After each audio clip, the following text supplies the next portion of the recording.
Ilchot Shemitah, on a encore Perek Aleph à la Chavav. On suit le Derech Emunah. Donc hier on en a parlé. Est-ce qu'on peut planter quelque chose sous un toit? Pas une serre qui est faite pour justement améliorer l'agriculture, mais sous un toit qui en réalité gêne. C'est une marloquette. Le Peat HaShulchan, le Yerushalmi a un doute. Le Peat HaShulchan tranche que c'est permis, parce que ça fait avec des rabbanan aujourd'hui. Et le Chazon Ish, qui est en général la coutume en Israël de ceux qui étudient dans les yeshivot, parce que on peut dire que le Chazon Ish, c'est lui qui a renouvelé la mitzvah dans notre génération, il est mahmir, il interdit. A posteriori, est-ce qu'on pourra utiliser quelque chose qui a été planté sous un toit? Parce qu'il faut savoir que tout ce qui pousse pendant la Shemitah, les légumes, je ne parle pas des arbres, est interdit à la consommation.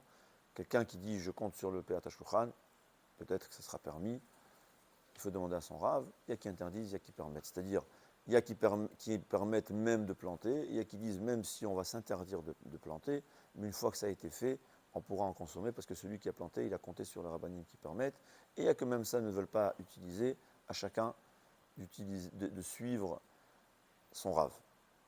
Maintenant, on va parler d'une autre chose. Est-ce qu'on peut planter dans un hatzitz? Hatzitz, c'est dans un pot. La Gemara a fait remarquer la différence entre hatzitz nakouv et hatzitz chez Eno nakouv.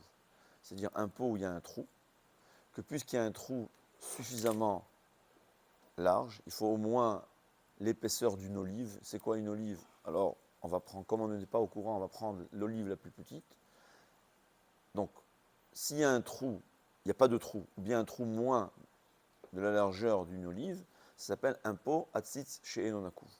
Dans ce cas-là aussi, il y a qui disent que puisque ce pot, il n'est pas en contact, la terre qui est à l'intérieur n'est pas en contact avec la terre en bas, il n'y a pas, les lois de Shemitah ne s'appliquent pas.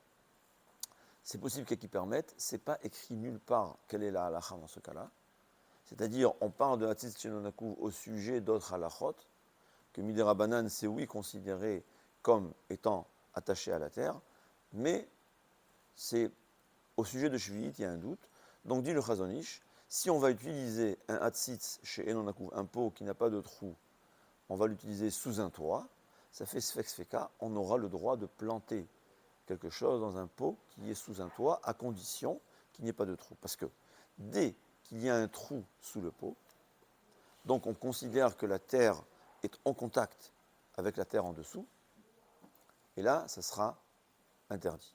Mais ça ne change pas que le pot il soit sous un toit ou pas. Parce que sous un toit, il y a qui permet de toutes les façons.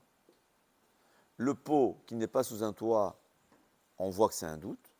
Quand on a un pot sous un toit, ça fait Sfek Sfeka, c'est deux doutes. Ouais. Peut-être que le pot n'est pas considéré comme de la terre. Et même s'il est considéré comme de la terre, puisqu'il est sous un toit, peut-être que c'est permis. Ça fait Sfeka. Là, la halakha, elle est que ça fait Sfeka, on peut se permettre. D'accord? Mais si c'est un pot qui a un trou, c'est considéré comme de la terre.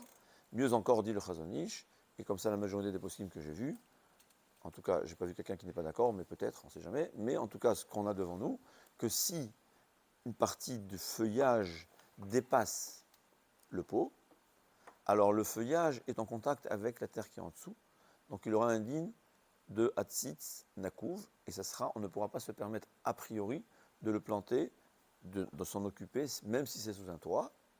Donc qu'est-ce qu'on fait? On va mettre, il faudra mettre quelque chose en plastique, même il suffit une nappe fine en plastique sur le parterre, comme ça les feuilles ne vont pas être en contact, on va dire, direct avec la terre qui se trouve. Quand on dit la terre, qu'est-ce qui se passe, nos parterres? C'est une grosse discussion. Donc aussi, on préfère être mahmir, tel que Raphaël Kanievski nous enseigne. Koltou Batzlacha.